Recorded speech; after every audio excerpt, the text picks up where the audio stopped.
Bismillahirrahmanirrahim.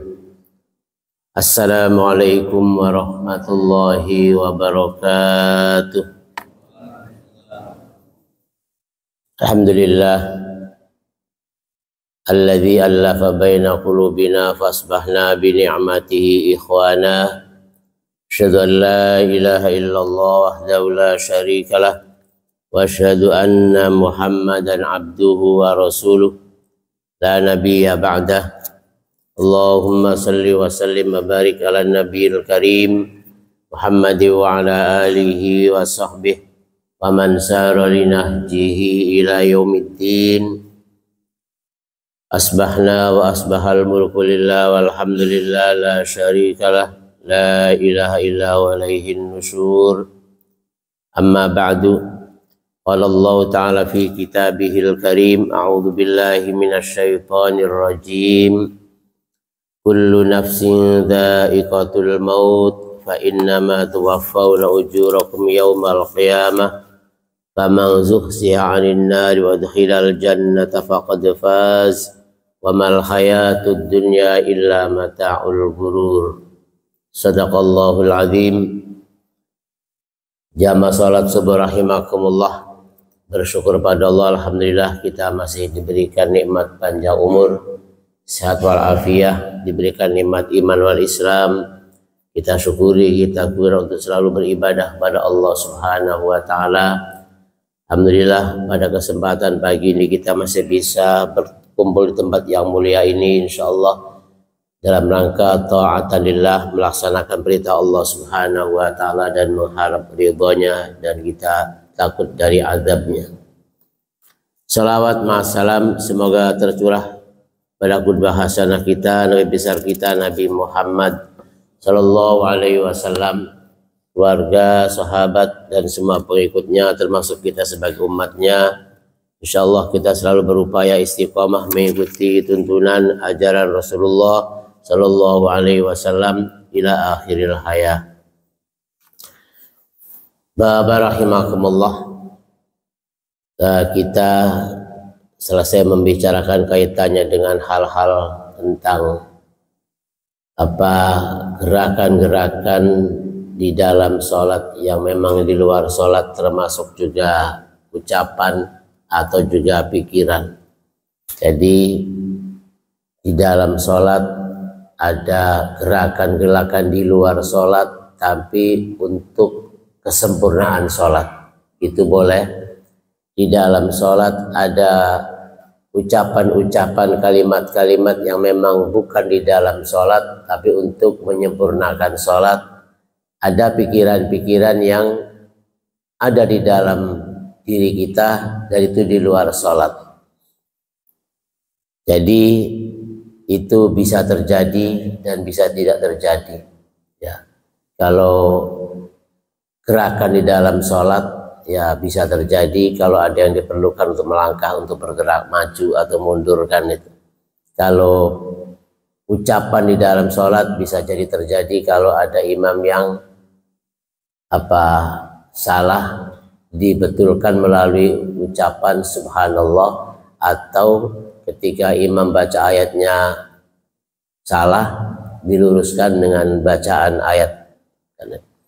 Tapi pikiran ya yang ada dalam sholat, wallahu alam, itu bisa kebuang atau bisa enggak kan itu pikiran di dalam sholat. Jadi ketika sholat kepikiran rumah, kepikiran makan, kepikiran macam-macam kan itu. Dan itu pun juga pernah Rasulullah kepikiran itu, lagi sholat kepikiran ada titipan emas yang belum dibagikan. Begitu selesai sholat langsung ia bagikan kali. Jadi itu hal-hal yang bisa jadi terjadi dan bisa terjadi. Sekarang kita masuki bab yang pasti terjadi. Ya, jadi kita sekarang masuki bab kajian yang pasti terjadi, yaitu Kitabul Janaiz, kitab tentang jenazah. Ini pasti begitu. Allah mengatakan kullu nafsin dha'iqatul maut. Setiap yang bernyawa pasti mencicipi yang namanya kematian. Mencicipi.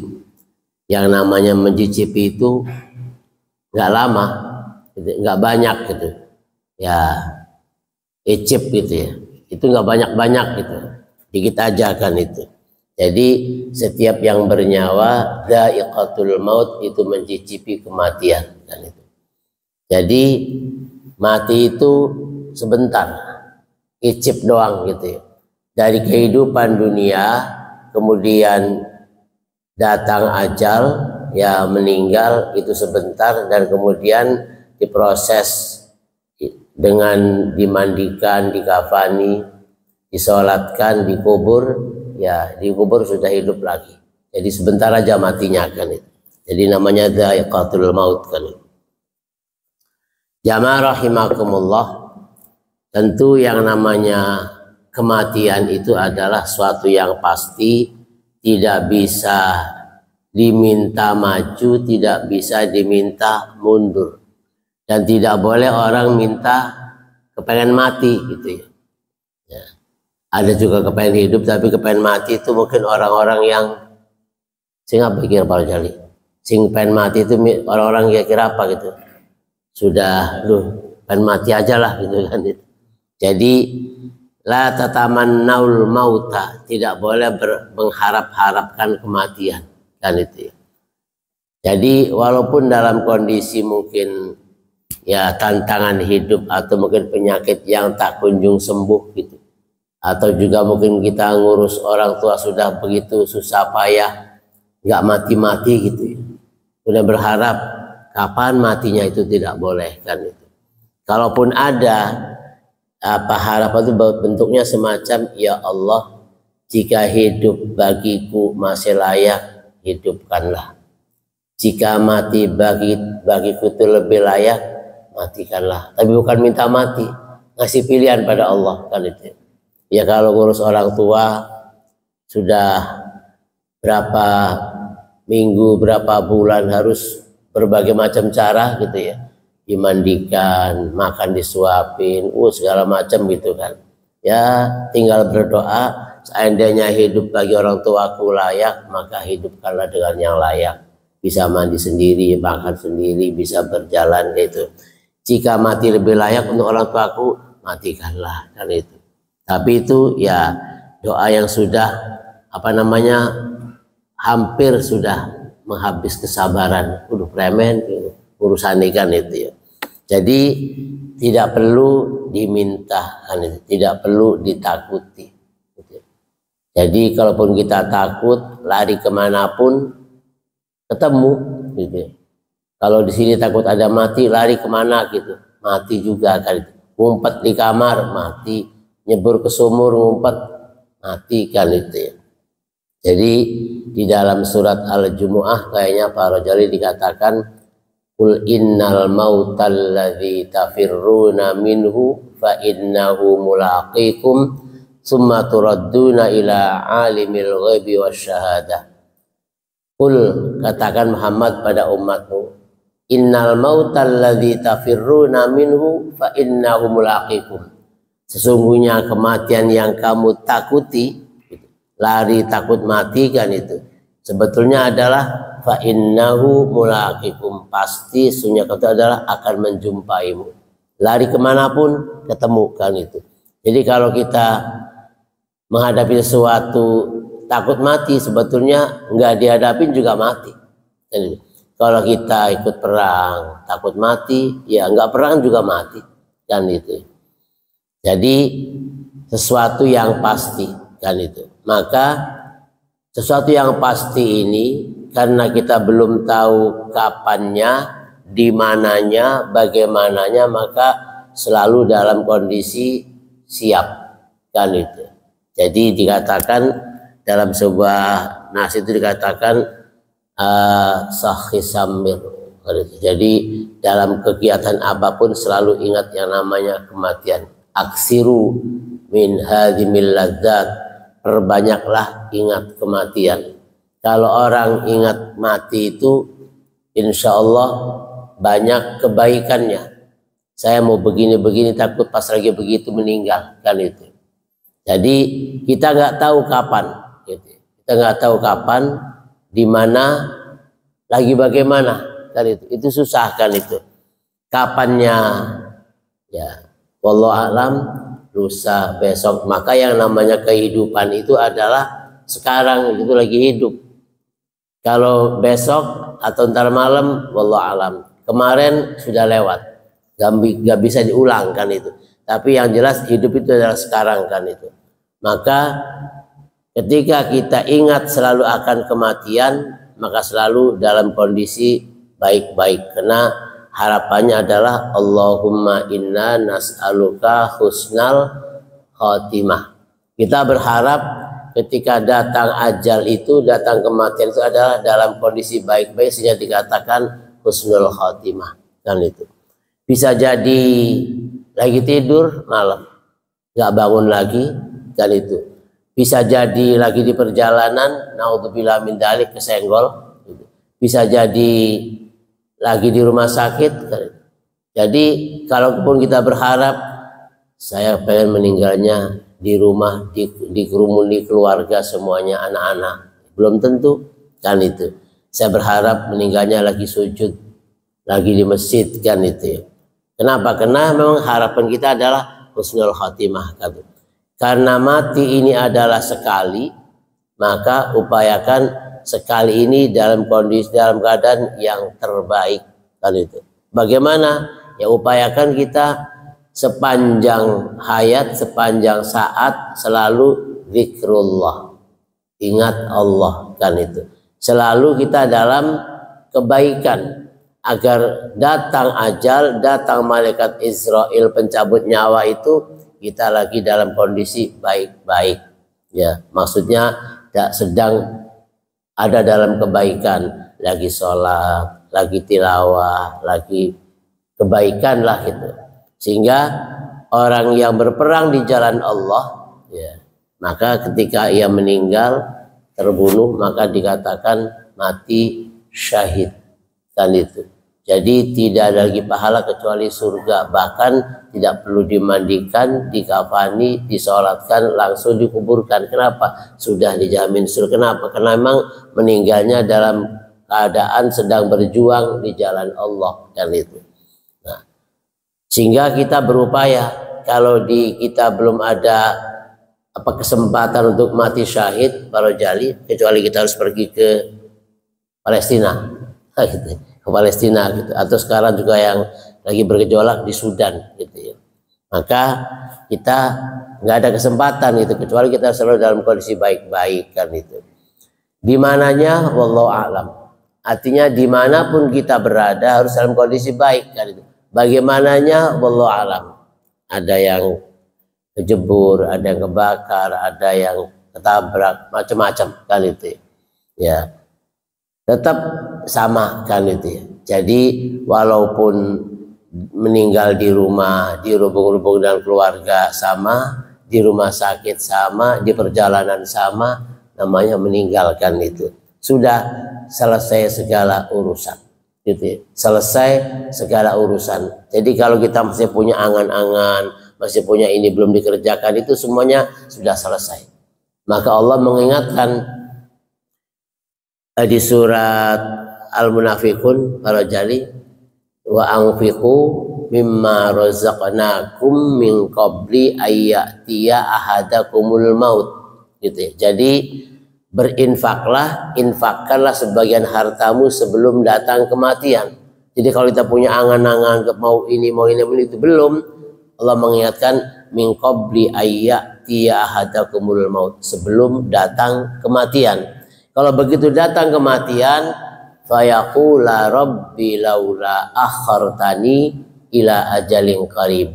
Jadi begitu datang ajal, masih banyak harta yang belum diinfakkan, belum diwakafkan, belum disedekahkan, maka ia akan mengatakan, tundalah kematian ini ila ajalin qarib, sebentar saja. Mau ngapain? Fa as-saddaqa wa kum minas solihin. Saya mau bersedekah, harta saya masih banyak dan saya ingin menjadi orang yang soleh. Tapi Allah mengatakan walai yuakhirallahu nafsan idza jaa ajaluha. Jadi kalau sudah datang ajalnya tidak bisa ditunda lagi. Walaupun masih banyak aktivitas, masih banyak rencana yang belum terlaksana, sudah selesai semuanya, kan itu. Banyak kata-kata yang min qabli ayat yahadakumul maut, min qablil maut. Jadi sebelum datang maut itu segera kita lakukan rencana-rencana baik kita, kan itu.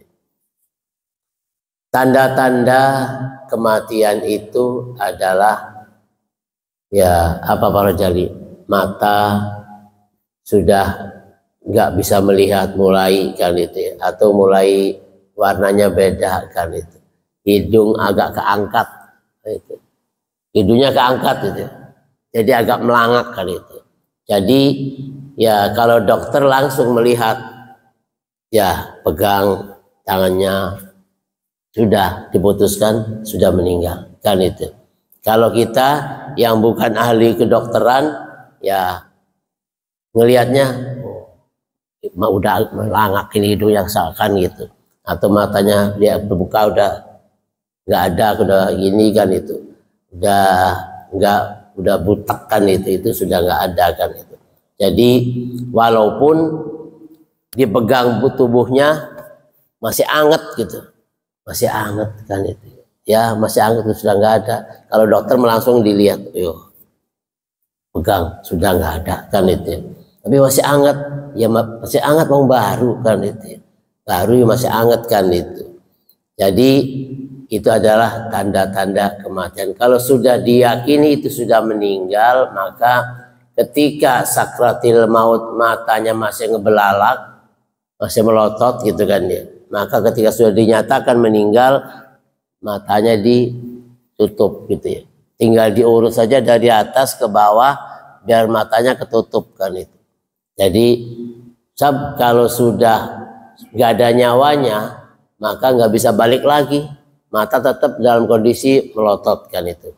Nah, ditutup supaya ketika ada keluarganya, masyarakatnya yang takziah, ketika melihat wajahnya nyaman-nyaman saja. Tapi kalau pas takziah ngebuka matanya masih melotot gitu, nanti keluar-keluar serem, kenapa melotot? Itu sebetulnya ya mungkin lagi dicabutnya, lagi sakit, lagi melotot, gitu kan. Maka begitu dicabut nggak balik lagi matanya, maka tidur dari atas ke bawah biar tutup. Ketika mulutnya lagi mangap, gitu ya, mungkin lagi la ilaha illallah, gitu kan. Begitu dicabut langsung teriak la ilaha illallah, maka ini posisinya mangap. Dan ketika dicabutnya masih mangap, maka mangap terus, kan itu. Maka ya diupayakan supaya matanya, supaya mulutnya tutup, biar orang yang takziah melihat mangap, kan itu ya. Jadi diikat dari bawah sampai kepala. Apa arahnya? Pak Umar apa namanya itu? Siapa yang di sini yang urus, siapa? Yang tukang urus? Pak Umar. Oh, mantap, gitu kan. Jadi ya diikat dari dagunya yang ke kepala sini supaya ininya rapat, kan gitu. Tangan yang lagi, kan itu, mungkin saking sakitnya sampai tangannya gitu kan. Ini kalau meninggal juga lepas, tapi mungkin ada posisi bagaimana, jadi agak repot, kan itu. Kalau enggak segera diselesaikan, kan itu. Jadi langsung ditutup matanya, ketika mulutnya mangap ditutup mulutnya, kan tinggal ditarik dari daun, tarik ke atas, diikat, kan itu. Arahnya apa, kan itu? Kalau di sana apa di sini namanya para jali? Diapain itu? Kalau di kita namanya dibandut, diangkat dari sini, dari daunnya diangkat sama tali, sama kain, ya apa, nyobek apa, kain siapa, sabut tangan, yang penting masuk ke kepala, gitu kan, dirapetin begitu, supaya jangan posisinya mangap. Sebab kalau nanti agak lama sampai dimandi kan susah ngerapetin ininya, kan harus ada perjuangan, kan itu ya. Kalau posisi masih mangap, sudah dimandikan masih mangap, ya kebek cangkemnya, gitu kan. Jadi dirapetin, kan itu. Dan ketika mandikan pasti banyak orang yang datang melihat, kan itu, supaya nanti jangan kesannya amalnya apa ya, kenapa matinya melotot, matinya mangap. Itu sebetulnya ya proses aja. Jadi proses sakratil maut itu kan ada yang sebentar, ada yang nggak keciri prosesnya, ada yang mungkin lama, naudzubillah kan itu. Jadi itu adalah proses sakratil maut kan itu. Jadi kalau sudah dilihat dipegang kakinya sudah adem dingin gitu ya, bahkan sudah nggak ada rasa kan itu sudah mulai proses kan itu. Tapi kalau ada yang sampai di tenggorokan nggak selesai kan itu, ya didoakan saja kan itu. Semoga dimudahkan kan itu. Tapi bukan doakan mati gitu. Artinya ya proses itu semoga tidak lama-lama. Ada yang lama, kata orang lagi nungguin istrinya belum datang, ada nungguin anaknya belum datang. Enggak, itu tuh proses kan tuh, proses pencabutan nyawa kan itu. Jadi banyak kondisi-kondisi dalam ketika sakratil maut. Mungkin tangannya lagi bagaimana, kakinya lagi bagaimana kan itu. Sehingga ketika sudah dinyatakan betul-betul meninggal, yakin meninggal, baru diluruskan. Tangan dipindahin, kaki dilurusin. Kalau kakinya tadi meninggal lagi ngejebak gitu kan ya, nanti repot bungkusnya. Nguburnya repot, harus didapetin. Bila perlu jempol kaki dengan kakan di kiri dengan kanan, jempolnya diadu dipakai tali biar posisinya rapat. Tapi kalau nggak begitu nanti buka lebar gitu ya, nanti lumayan ngebungkusnya repot. Itu perlu kayaknya besar dan nguburnya susah kan itu. Kalau kakinya masih ngangkang gitu, jadi harus dirapetin kan itu. Jadi sepanjang sebelum dimandikan sudah dirapetin sehingga ketika memandikan nggak begitu repot kan itu. Tangan diluruskan. Kenapa? Karena orang meninggal itu nggak lama, berapa jam itu sudah kaku, ya sudah kaku kan itu. Jadi ketika kaku ini maka diupayakan bagaimana ketika dimandikan, ketika disolatkan dalam kondisi sudah lemes lagi kan itu. Itu prosesnya bagi yang mandikan lumayan Pak Umar gitu ya. Prosesnya kan itu. Yang lama ya dari meninggal sampai mandikan itu lama karena masih meninggalnya di mana, mau dibawa kemana kan itu ya lumayan ya. Bagian sendi-sendi yang harus diluruskan itu perlu perjuangan kan itu. Kewajiban kita, harapan kita ketika datang ajal, harapannya dalam kondisi baik-baik yang dikatakan sebagai husnul khotimah kan itu. Adapun di mananya, kapannya, bagaimananya, wallahu alam. Harapannya sih kepengennya gimana para jali dalam barisan perang gitu ya kan itu. Harapannya apanya di mana? Oh saya pengennya dalam barisan perang, syahid kan itu. Sama mati syahid, mati tidak syahid, ya sama mati kan itu. Tapi dalam kondisi syahid ya sudah imbalannya surga kan itu. Kalau biasa ya tinggal dilihat proses dari bagaimana hidupnya kan itu. Nah ketika sudah dinyatakan meninggal, maka kewajiban bagi yang hidup ya adalah 4 hal: memandikan, mengkafani, menyolatkan, menguburkan kan itu. Maka tugas memandikan jenazah ya sudah harus menyiapkan hal-hal yang diperlukan saat memandikan. Jangan sampai sudah disiram ininya nggak ada, sabunnya belum ada, disiapkan supaya nanti ketika memandikan itu semuanya sudah lengkap ada di sekitarnya kan itu. Disiapkan airnya, disiapkan sabunnya kan itu, supaya jangan ketika diperlukan nggak ada kan itu. Jadi kewajiban kita yang hidup adalah memandikannya kan itu. Dimandikan ya Pak Umar ya, lengkap sudah. Pak Umar dengan siapa nih? Pak Dadang, wis mantep Pak Dadang gitu ya.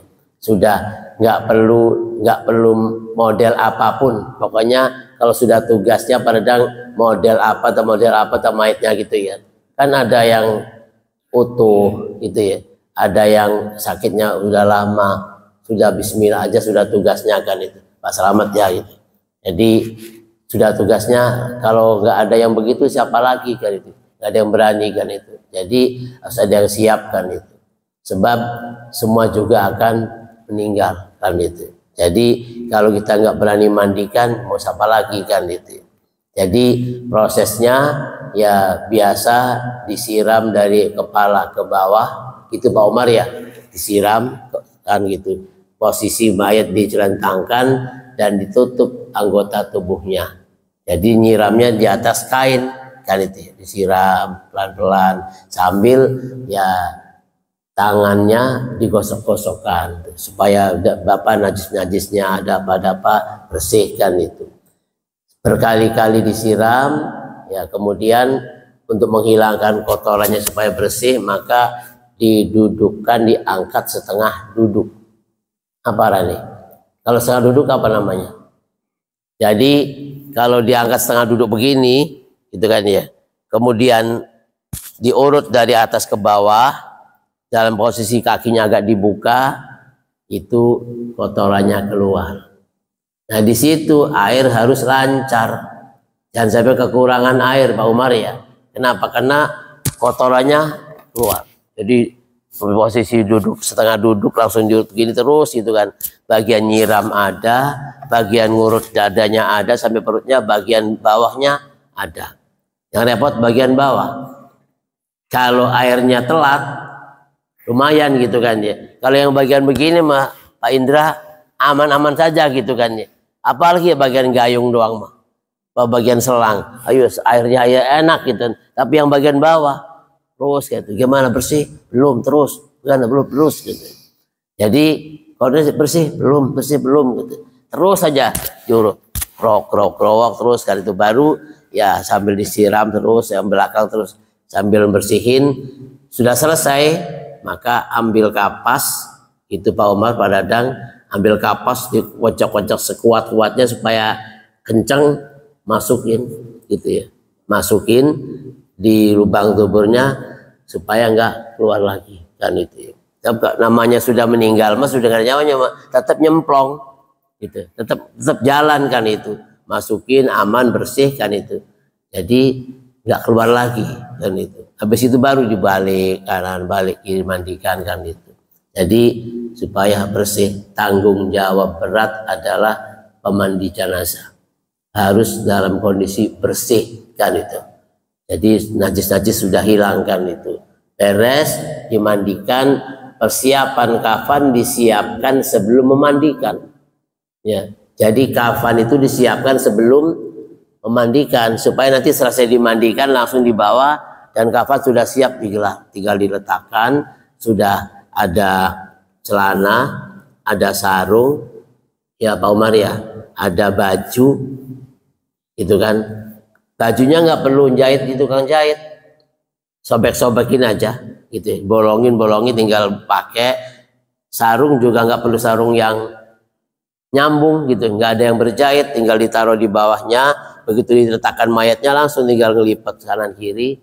Begitu juga celana, itu yang ahlinya sudah biasa kan itu. Baru setelah celana, sarung, baju, kepala beres semuanya, baru ya kafan yang menutup semua tubuhnya kan itu. Jadi jangan tutup begitu doang, harus agak ditarik kencang ujung-ujungnya supaya apa nggak cepet, nggak mudah lepas. Kalau cuma ditutupin doang kayak bikin gembleng itu ya. Kalau kayak bikin gembleng nutup doang begitu, pas diangkat ngejebleh gitu tuh. Iya ininya lepas itu kan. Jadi agak dipelintir kanan kiri kan itu supaya kenceng kan itu. Itu perkaya apa lapisan pertama, kedua, ketiga kalau memang perlu kan itu. Baru ya walaupun nggak diikat juga aman gitu kan. Baru diikat bagian kaki, bagian tengah, bagian kepala diikat kan itu. Itu mengkafaninya kan itu. Supaya nanti ketika diangkat tidak jebol gitu. Kalau nggak biasa nanti tahu nggak bugis gitu kan.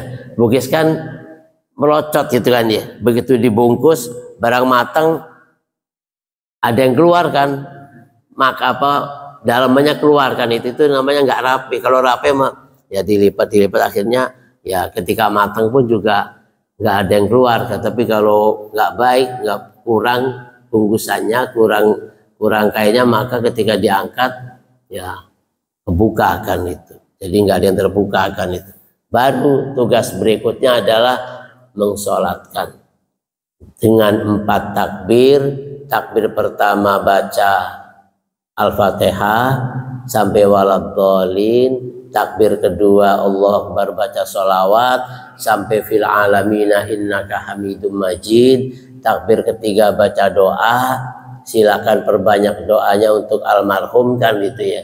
Ya yang biasa dipakai Allah maghfir lahu kalau laki-laki, kalau perempuan Allah maghfir laha, terus ya sampai ya kita perbanyak doa untuk keluarga kita. Selesai doa takbir lagi Allahu Akbar, baru ditutup dengan Assalamualaikum warahmatullahi wabarakatuh kan itu. Jadi dengan 4 takbir.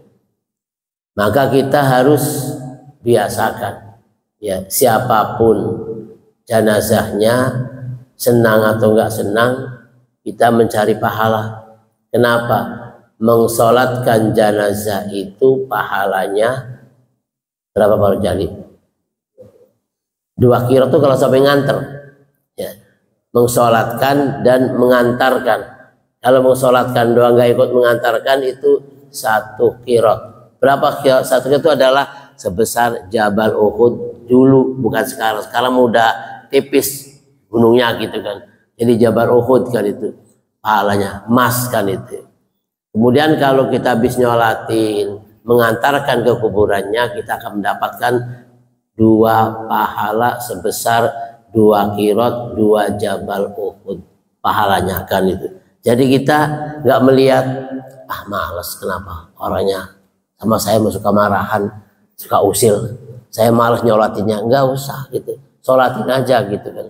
Kenapa? Kita ya pertama mendoakan almarhum, sebenci apapun kita kepada orang itu ya kalau sudah meninggal ya kan itu. Ya, jadi sudah kita antar ke kuburan, di sana sudah disiapkan rumahnya, ukurannya 2 meter kali 1 ya. Ada orang yang panjangnya lebih dari 2 meter? Nggak ada ya. Ya paling semeter sekian. Jadi yang 2 meter lebih itu kayaknya nggak ada gitu. Kecuali mungkin bangsa lain gitu ya. Kalau Indonesia kayaknya 2 meter itu sudah tinggi kan itu. Jadi ukurannya rumahnya 2 meter, lebarnya 1 meter, cukup segitu. Orang ini mau orangnya kaya, mau miskin, oh ini mau ustadz sama aja gitu kan. Sama rumahnya hanya 2 kali 1. Kondisinya bonyok nggak apa-apa, kondisi kering nggak apa-apa gitu kan.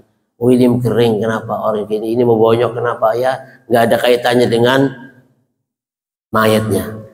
Keras, susah, cadasnya keras. Ini kenapa orangnya pelit? Nggak ada kaitan dengan orangnya. Kondisi kuburannya memang ya kalau musim-musim panas begini mungkin lumayan gitu ya. Keras. Kalau musim hujan mungkin bertak. Kalau musim hujan becek atau sudah rembes air, ya wis pasang aja kan itu. Jadi mau kondisinya kering, kondisi basah, memang semua ukurannya segitu. Gak perlu dirapi-rapiin seperti apa, dan kondisinya ya jenazah itu tidak ketimpa tanah. Kenapa? Dibuatkan lubang di dalam lubang. Aparannya Pak? Lubang dalam lubang. Jadi sudah digali, ukuran dalamnya itu setinggi orang yang sedang. Orang sedang tuh yang bagian nggak pendek, nggak tinggi gitu ya. Sedang setinggi orang, dan ya ukuran begitu kan sudah dalam kan itu. Kemudian di dalam lubang itu di sampingnya bikin lubang lagi. Arahnya apa? Yang lahat. Jadi cukup untuk posisi miring. Ya di dalam itu posisi miring, masukin dari arah kaki dulu pelan. Bismillah wa ala millati Rasulillah, pelan-pelan turunin, terus baru sampai kepala. Sebelum diturunin udah turun, baru kakinya ikatannya dibuka.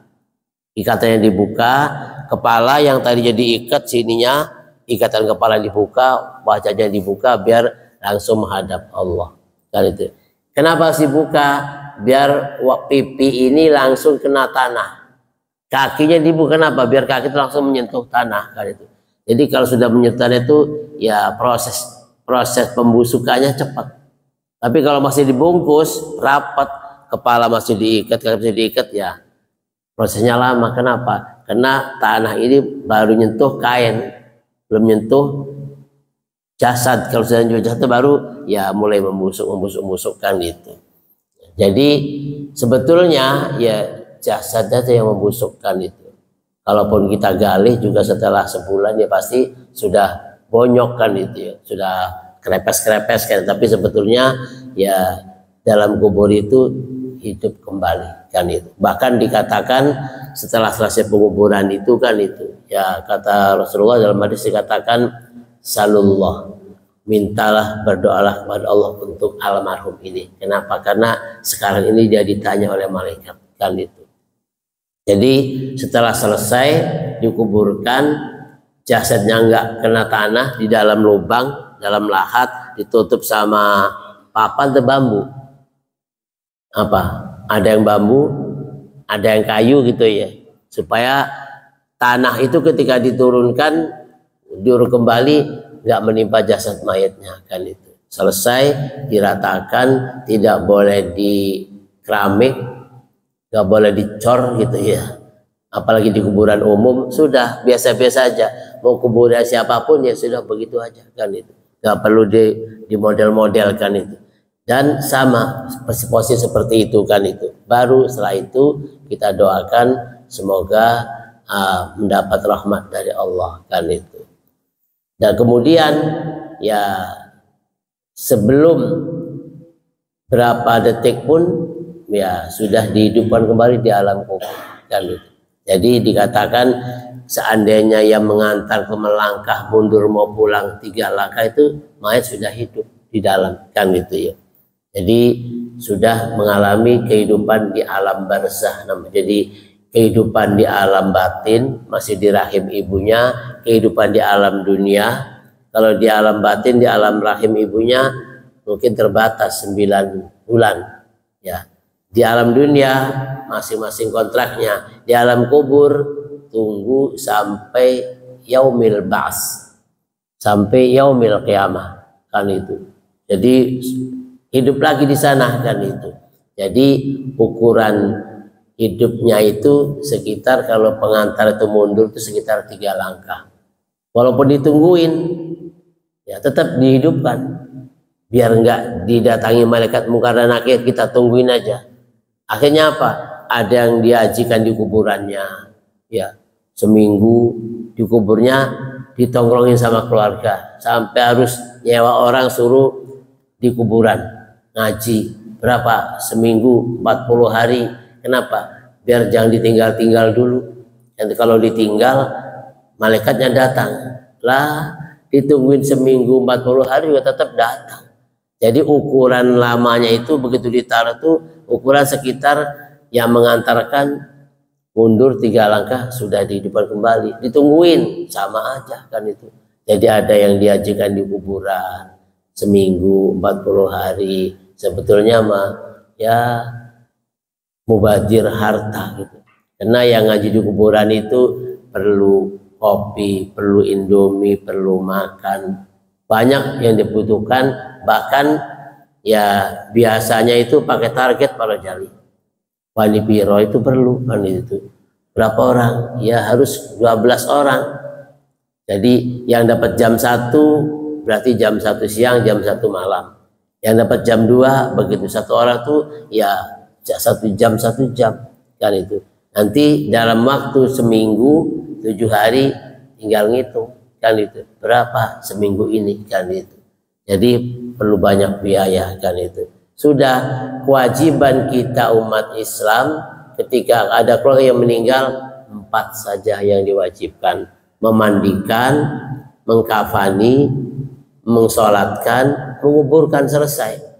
Kalaupun ada tahlilan, sebatas peluang untuk yang lain yang belum takziah, untuk waktu masa-masa untuk takziah. Jadi takziah itu kalau di hadis itu ya 3 hari. Masa-masa bergabung itu 3 hari kita masih bisa datang ya, ikut berduka kan itu ya. Jadi itu disunahkan. Jadi kalau yang mau tahlilan 7 hari, sebulan, 50 hari, 40 hari, sebetulnya itu nggak ada. Yang ada itu kewajiban adalah mandikan, mengkafani, mensolatkan, menguburkan. Kalau ada di rumah ada tahlilan itu sebatas untuk membuka ruang bagi yang belum takziah. Jadi yang baru dengar, oh meninggal, ke sana, ya mungkin di sana ada tahlilan, ada apa, ya itu kita ucapan belasungkawa, ikut berduka, doakan semoga almarhum husnul khotimah, tenang di sana, sudah menjadi yang baik kan itu. Gak lama-lama takziah itu cukup mendoakan, ya. Jadi doakan semoga almarhum husnul khotimah, semoga almarhum dimaafkan segala kesalahannya, diterima libat, cukup begitu. Jangan lama-lama ngomongin macam-macam. Terus gimana anak-anaknya? Masih kecil-kecil lagi ya. Rumah ini juga belum selesai kan bayarnya, ceritanya. Gak usah ditambahi pusing Pak Dadang, gak usah. Cukup doakan, dihibur, semoga husnul khatimah kan itu. Jadi gak usah banyak-banyak mikir macam-macam kan itu. Ya, kenapa? Nanti kalau diangkat ke sana tambah sedih. Yang namanya takziah itu dalam rangka menghibur keluarga yang lagi kena musibah, ditinggal wafat oleh orang tuanya, suaminya, istrinya kan itu. Kayaknya supaya kita jangan sampai kemudian menambah-nambahi beban pikiran. Kalau diangkat terus anak-anak gimana sekolahnya, anak-anak gimana makannya, ini motor belum lunas. Jangan ditambah-tambahi pikiran, doakan saja semoga husnul khotimah. Semoga ibunya sabar, ikhlas ya, kan begitu kan itu. Kadang-kadang ya katanya begitu para jali. Kalau perempuan ditinggal wafat oleh suaminya itu betul-betul nangisnya nangis beneran. Kenapa? Karena anak-anak ini siapa kan itu ya, sudah nggak ada bapaknya kan itu. Kemudian banyaklah masa-masa ke depan itu yang harus ditanggung oleh seorang ibu kan itu. Jadi kalau dia mendoakan dari teman-teman ibu-ibunya, sabar Bu ya, semoga dapat gantinya kan itu. Itu bisa jadi menghibur, bisa jadi nyesek kan itu, dapat gantinya kan itu. Kalau laki-laki ditinggal wafat oleh istrinya gitu ya, ya masih ngebayang, ya Allah semoga istriku husnul khotimah kan itu ya. Terus beban-beban yang masih dihadapi anak-anak masih kecil-kecil, bagaimana sabar kan itu ya. Semoga Allah mengirimkan jodoh lagi kan itu. Tapi itu ya nggak begitu mudah. Makanya dikatakan dalam ayat itu, alladzina idza asabathum musibah qalu inna lillahi wa inna ilaihi raji'un. Jadi katakan bahwa inna lillahi, sesungguhnya kami ini milik Allah. Kami ini milik Allah dan kepada Allah akan kembali. Artinya jangankan ini itu segala macam, kita juga nanti akan kembali kepada Allah. Jadi supaya cepat kembali sadar. Kadang-kadang ya sampai 3 hari masih belum kelihatan sabar dan ikhlasnya, masih merengut, makan nggak nafsu, tidur nggak bisa. Kenapa? Ingat terus kan itu yang perlu kita datangi, kita takziah supaya ikhlas gitu. Jadi ikhlas dan sabarnya itu kadang-kadang perlu proses gitu ya. Masih melenguk gitu, kenapa? Ya masih kebayang, apalagi kalau yang tiba-tiba meninggal mendadak kan itu, masih kebayang banget kan itu. Sehingga kadang-kadang 3 hari itu belum nampak, padahal ya dipikirin, nggak dipikir juga sama, dipikirin berhari-hari juga nggak akan balik lagi kan. Jadi sudah diikhlaskan saja, semuanya akan kembali kepada Allah kan itu.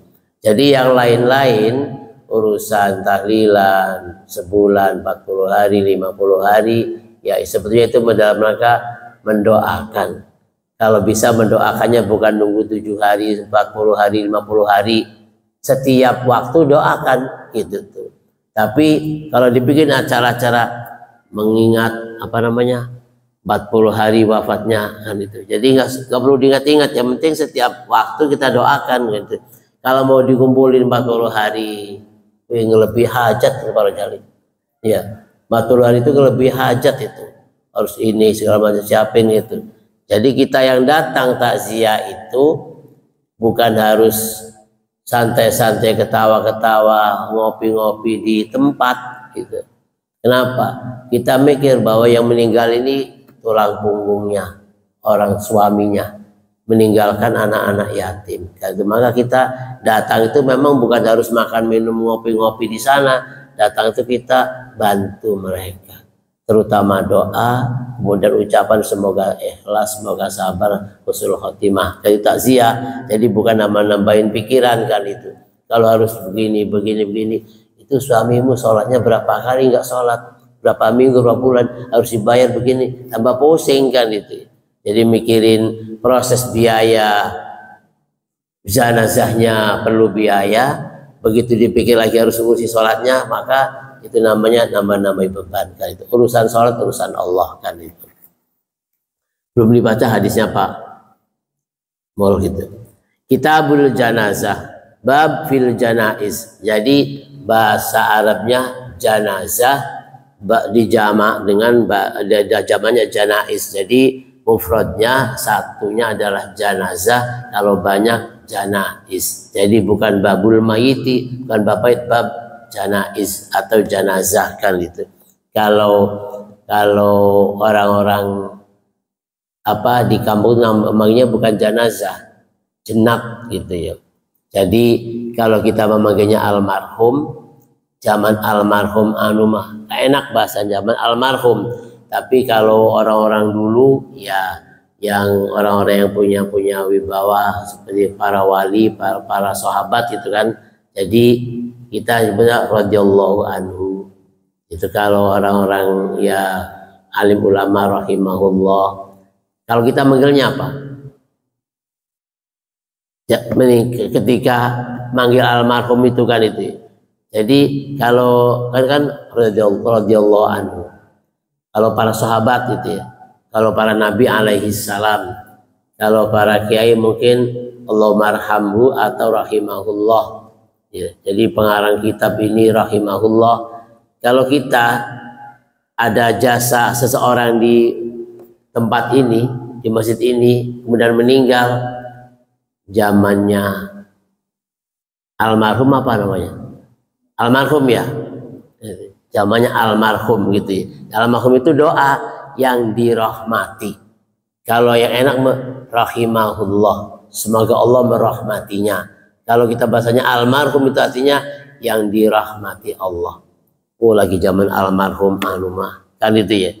Pengajian ini, masjid ini, begini-begini itu zaman almarhum. Jadi ya, tapi kalau orang-orang di kampung bukan almarhum, jenab. Lagi zaman jenate. Aneh ya? Lagi jenate. Jenat itu dari jenazah sebetulnya, tapi kelompat zaknya. Jadi jenat gitu. Oh lagi ada jenat anu mah gitu. Ini perjuangannya jenat anu bukan jenat almarhum rahimahullah kan itu. Jadi panggilannya jangan jenat gitu ya. Panggilannya adalah rahimahullah, almarhum anu kan itu ya. Jadi yang sudah tidak ada gelarnya gelar almarhum itu ya, atau rahimahullah kalau para sahabat radhiyallahu anhu kan itu. Jadi jangan gelarnya jenat kan itu ya, itu gelar kan itu panggilannya untuk yang meninggal almarhum yang sudah dirahmati Allah gitu. Jadi dari kata isim maf'ul almarhum yang dirahmati Allah kan itu. Jangan ketukar. Kalau al-mukarram itu yang dimuliakan. Al-mukarram Ustadz Rajali. Al-mukarram, jadi acara terakhir adalah doa akan disampaikan oleh al-mukarram Ustadz. Al-mukarram benar itu kan, yang termulia, yang terhormat gitu kalau bahasa kitanya. Tapi kalau ketukar, doa akan dibacakan oleh al-Ustadz almarhum. Kebalik kan itu ya. Nanti masa almarhum suruh doakan itu. Kadang-kadang MC gaya-gaya pakai bahasa Arab salah ucap itu. Aturan al-mukarram almarhum gitu kan. Jadi pernah itu Pak Camat marah-marah. Sambutan kedua akan disampaikan oleh al-mukarram, aturan al-mukarram almarhum Bapak Camat. Langsung menyamperin, masih urip. Almarhum itu sudah meninggal. Kalau al-mukarram itu memang betul bahasa kitanya yang termulia, yang terhormat gitu kan. Tapi pakai bahasa Arab al-mukarram, kepengennya al-mukarram, tapi nyasar oleh almarhum Bapak Camat. Camatnya langsung bangun, langsung tangi marah. Sini, ini masih urip. Hidup ke melaku ke. Jadi bila almarhum, langsung merah itu ke MC-nya gitu. Maaf gitu. Kalau nggak bisa bahasa Arab, bahasa Indonesia baik. Yang mulia, yang terhormat, apakah gitu, jangan pakai al-mukarram gitu. Karena kadang gaya Syekhuna al-mukarram, bagus al-mukarram, jangan sampai almarhum kan itu. Bab fil janaiz wa man kana akhiru kalami la ilaha illallah. Bab janaiz dan orang yang mengucapkan di akhir hayatnya, di napas terakhirnya adalah ucapan la ilaha illallah. Maka ketika sakratil maut itu yang ngerubung-rubung nggak usah banyak tangis gitu ya. Justru yang diperbanyak adalah ucapan la ilaha illallah. Sehingga ketika kalimat itu masuk ke telinganya yang lagi sakratil maut, semoga mengikuti kalimat itu. Dan bila perlu jangan berbeda-beda. Ini la, ini illallah. Bareng-bareng aja yang ada dalam ruangan sakratil maut itu. La ilaha illallah. Bila perlu di kupingnya la ilaha illallah, biar mayat itu, orang itu mengikuti ucapan itu. Ya, kenapa? Dalam hadis dikatakan mangkana akhiru kalami la ilaha illallah dakhalal jannah. Barang siapa yang akhir kalimat hidupnya di nafas terakhirnya ucapan la ilaha illallah, masuk surga. Kalau yang datang cuma nangis doang itu ya, lagi sekarat bukan dibantu la ilallah, malah ditangisi, malah gerak-gerakin gitu kan. Cukup ucapan la ilallah. Bila perlu ya jangan berbeda-beda, yang ini ilah, yang ini illallah, yang ini Muhammad Rasulullah. Jadi bingung ini mau ngikutin yang mana. Dalam kondisi sakratil maut itu katanya Pak Rojali, saya belum merasakan itu, katanya sakitnya kayak apa gitu prosesnya. Kemudian apa, pendengar itu sudah bermacam-macam pendengaran, karena setan juga nggak mau kalah, ikut bergabung kan itu ya. Terus pandangan itu kemana kan itu, bahkan tubuh itu sudah nggak bisa punya rasa gitu kan, tapi masih ada sedikit itu sampai terakhir itu berbagai macam masuk, bahkan sudah pernah melihat kanan kiri. Jadi ngelihat kanan itu bukan ngelihat keluarga, ngelihat anak, ngelihat istri gitu. Surga kalau senyum kan itu ya. Jadi ditandain kalau orang meninggal itu kelihatannya wajah berseri, senyum, itu sudah khair gitu ya. Khair, ini baik kan itu. Tapi kalau melotot itu jadi tandain itu, oh itu neraka karena melotot. Bukan, melotot itu kena dalam posisi di nyawanya itu sambil narik sambil melotot, ya itu wajar kan itu. Tapi bukan tanda itu tanda jelek gitu. Itu ya kondisi tubuh memang begitu kan itu. Kalau sakit itu bisa jadi ada gerakan tangan, ada gerakan mata gitu. Jadi jangan dikaitkan. Tapi kalau dilihat ada senyum, oh itu baik kan itu. Saya lihat wajahnya senyum ya, ceria kan itu. Oh itu sudah melihat kanan ke surga kan itu ya. Jadi keluarga yang ada di sekitarnya ketika sakratil maut itu banyakin kalimat tauhid, la ilaha illallah kan itu. Kalau sudah meninggal mah ya di dalam husnul khotimah juga sudah lewat gitu ya. Sudah disolatin, semoga al-husnul khotimah, amin. Ya itu keliwat tuh tadi prosesnya kan itu. Atau ketika berangkat diiring dengan la ilaha illallah, la ilaha illallah. Sudah, yang meninggal mah sudah selesai. Ini membuat yang hidup aja gitu kan. Kan nganter jenazah kan dengan tahlil ya. Daripada kita pada ngobrol pada dia, mending kita bareng-bareng tahlilan sambil dia sambil la ilaha illallah. Yaitu bagi yang hidup mengingatkan diri. Tapi yang meninggal wis perangkat, wis selesai kan itu. Walaupun dibantu dari belakang tahlilan kenceng-kenceng juga wis lewat kan itu. Sudah selesai kan itu. Wakila li Wahb bin Qunbah alaisa la ilaha miftahul jannah qala bala. Dikatakan bahwa kalimat la ilaha illallah adalah miftahul jannah. Dari sana dikatakan barang siapa yang awal lahirnya la ilaha illallah dengan diadzani gitu ya. Jadi orang baru lahir itu diadzani, maka mengikuti kalimat la ilaha illallah. Dan akhir ucapannya di ketika pengucapan terakhir itu la ilaha illallah dikatakan dakhalal jannah. Jadi dikatakan la ilaha illallah kalimat itu adalah miftahul jannah, sebagai kuncinya surga. Qala bala walakin laisa miftahun illa lahu asnanun fa in jita bi miftahin lahu asnanun futiha laka wa illa lam yuftah laka. Jadi kalau memang kalimat la ilaha illallah ada sebagai kunci surga, kunci pintu surga, maka setiap kunci itu harus ada apa namanya? Kunci itu kalau kunci model-model dulu yang pakai alat itu kan ada gigi-giginya itu ya. Ada giginya. Kalau kunci sekarang kan diusap doang kayak kartu kan itu diusap doang. Ada kunci itu juga pakai tangan doang kan itu. Punya pakai tangan gini membuka kan itu. Ada yang ya pakai apa lagi? Kayak jempol doang gitu ya. Jadi kunci itu yang manual itu yang ada giginya gitu. Artinya la ilaha illallah itu kunci surga, tapi kalau cuma la ilaha illallah doang gak ada giginya, gak bisa buka pintu. Itu ya masih belum jadi kunci kan itu. Harus ada giginya. Jadi kalau datang bawa kunci tanpa ada giginya nggak bisa masuk, nggak bisa buka, karena di lubang itu ada giginya supaya nanti bisa nyambung, bisa diputarkan itu. Kalau polos masuk doang jadi nggak bisa kebuka. Apa giginya? Artinya ya dari makna la ilaha illallah betul-betul di waktu hidupnya memang diamalkan, tidak ada Tuhan selain Allah, tidak menyembah kecuali pada Allah, tidak percaya kepada Allah. Semuanya itu la ilaha itu namanya nafi, illallah namanya isbat. Jadi menafikan semua sesembahan kecuali Allah Subhanahu wa taala. Menafikan semua yang kita minta perbantuan kecuali bertolak pada Allah, itu namanya kalimat tauhid yang sebenarnya la ilaha illallah. Sebab walaupun kita buntang-banting kalimat tahlil sampai kepalanya kanan kiri nendang gitu kan, la ilaha illallah kan itu kalau nggak ada giginya bukan jadi kunci. Jadi walaupun kita ucapkan beberapa kali la ilaha illallah, tapi kita betul-betul mengamalkan kalimat tauhid itu kan itu. Panjang kalimat apa, terjemah apa, artinya gitu, sehingga betul-betul kalimat la ilaha illallah sebagai kunci surga ini kunci yang betul-betul ada kuncinya dan berfungsi bisa untuk membuka pintu kan. Tapi kalau cuma sebatas dibaca doang sampai buntang-banting gitu kan, bahkan kadang nggak jelas namanya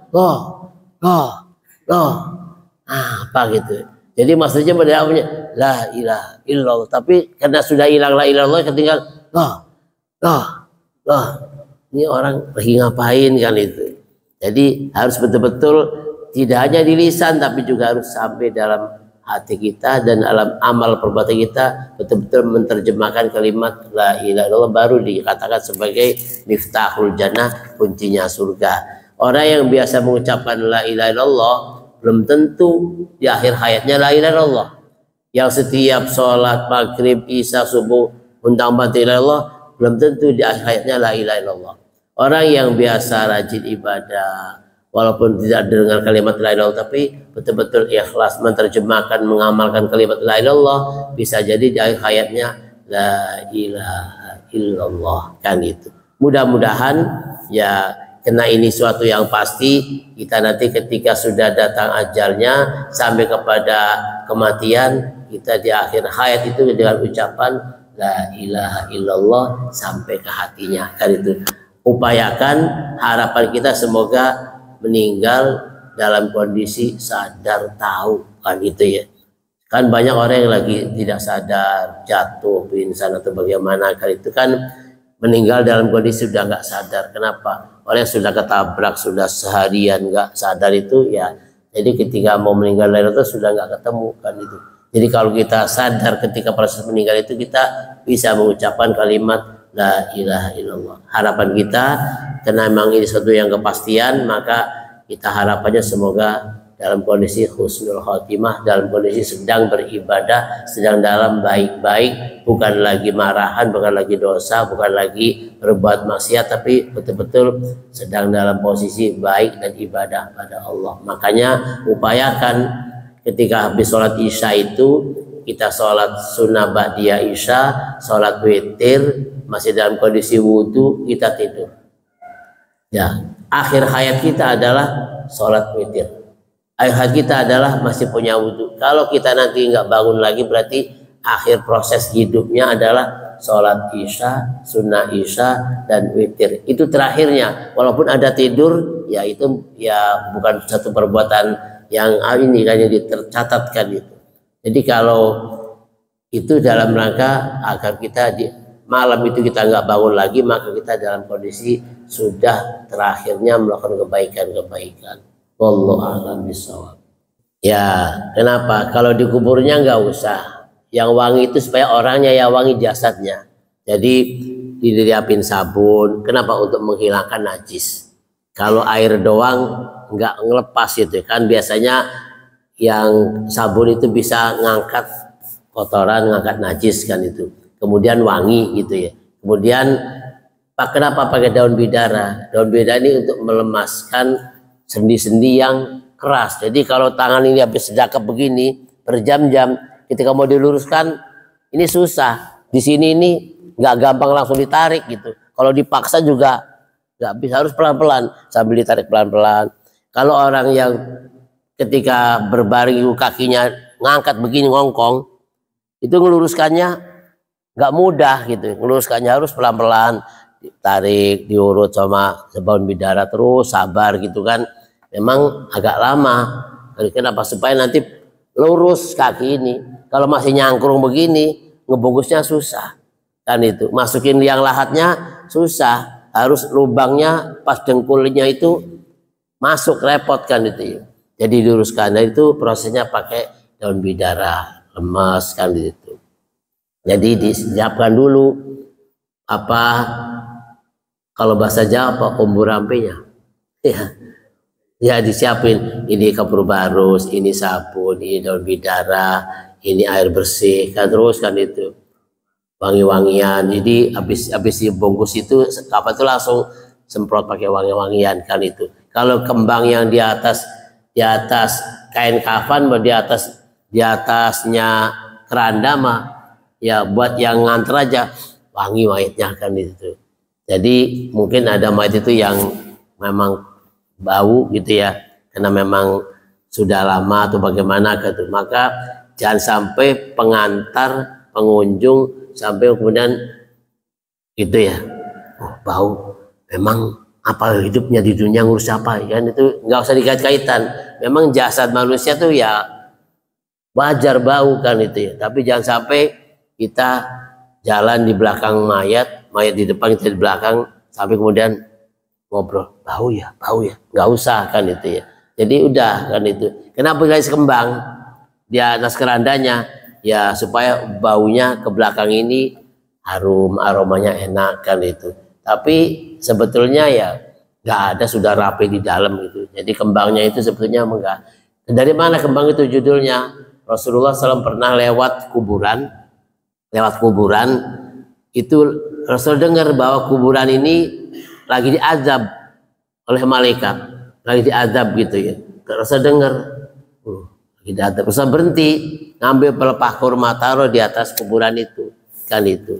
Semoga pelepah kurma ini bisa memberikan syafaat, meringankan azab kuburnya yang dalam kubur ini kan itu. Ada dua orang, yang satu tukang ngadu domba, ya bukan ngadu domba kambing, bukan ngadu domba orang gitu ya.